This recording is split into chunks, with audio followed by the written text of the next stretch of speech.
Selamat malam Bapak Ibu sekalian penikmat TikTok dan juga IG. Malam ini kita akan belajar bagaimana keabsahan suatu perjanjian yang dilaksanakan secara elektronik. Bagaimana syarat sahnya perjanjian tersebut. Ya, karena kita memasuki era 4.0, kita lihat bahwasannya adanya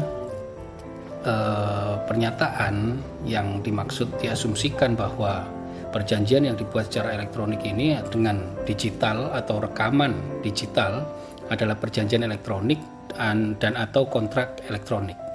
Nah, sekarang kita lihat Undang-Undang ITE, di mana menurut Undang-Undang ITE suatu perjanjian yang dibuat oleh para pihak melalui sistem elektronik.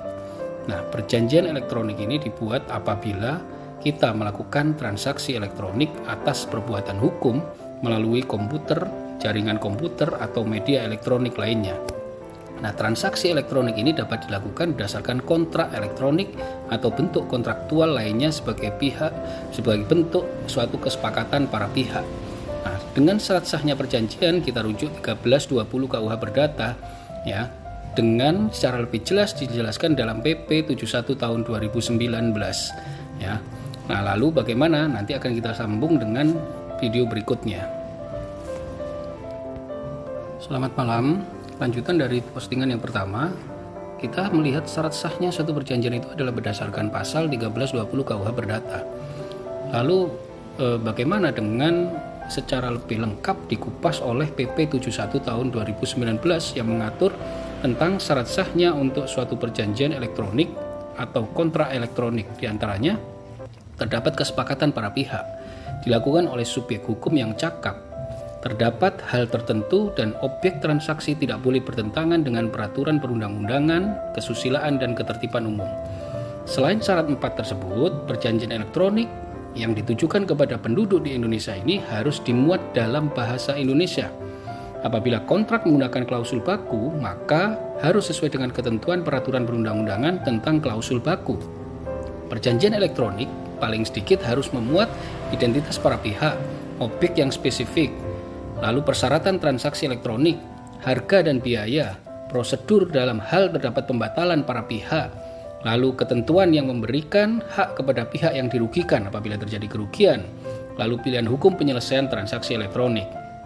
Kontrak elektronik berdasarkan Undang-Undang ITE ini merupakan alat bukti hukum yang sempurna dan sah karena informasi elektronik dan atau dokumen elektronik yang merupakan perluasan dari alat bukti yang sah sesuai dengan acara hukum acara di Indonesia ini berlaku di Indonesia. Sekarang postingan yang ketiga, yaitu berdasarkan ketentuan KUH Perdata dan juga Undang-Undang ITE yang saya utarakan tadi di awal, ya, maka perjanjian elektronik atau kontrak elektronik sepanjang memenuhi syarat sahnya perjanjian, maka perjanjian tersebut sah dan mengikat, ya, dan memiliki kekuatan hukum yang sama dengan perjanjian konvensional pada umumnya yang ditandatangani dan dihadiri para pihak secara langsung.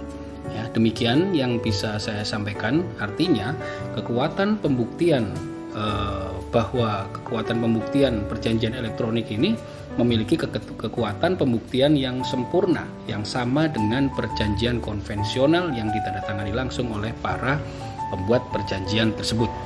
Mudah-mudahan yang sedikit ini bisa bermanfaat buat Bapak Ibu sekalian. Kurang lebihnya saya mohon maaf. Nanti kita bisa lanjutkan dengan video-video ilmu hukum yang lain, sehingga media sosial kita ini bisa bermanfaat untuk masyarakat secara luas. Demikian yang bisa saya sampaikan dari Jakarta. Semoga bermanfaat. Assalamualaikum warahmatullahi wabarakatuh.